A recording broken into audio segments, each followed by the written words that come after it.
আছে নাকি কোনো বাপের বেটা যে আমাকে দেবে জামাই ফোঁটা? আমি জানি এই গ্রামে কারো মারা বুকে দম নেই। কি আমাদের গ্রামকে অপমান করা?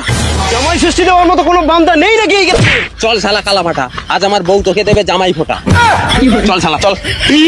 গিন্নি, ও গিন্নি, শিগগির বেরিয়ে আসো। কি হচ্ছে বলো তো? এত সারা বছর যাচ্ছ কেন? এই কে এটা? গিন্নি, এটা আমাদের জামাই। ঠিক আছে বাবা জামাই, তুমি এখানে বসো, আমি তোমার ষষ্ঠী পুজোর ব্যবস্থা করছি। এই শাশুড়ি মা, দাঁড়ান দাঁড়ান, হ্যাঁ আমের হাঁড়িটা নিয়ে যান। মিষ্টির হাড়ি শুনেছি, তাই বলে আমের হাড়ি? এটা কিন্তু খুব বাড়াবাড়ি। শাশুড়ি মা, এটা নিয়েই তো যত কাড়াকাড়ি। গিন্নি, করো তো তাড়াতাড়ি। জামাইয়ের কপালে দিলাম ফোঁটা, জমির দুয়ারে পড়লো কাটা, জামাই আমার রাস্তা পাঠা।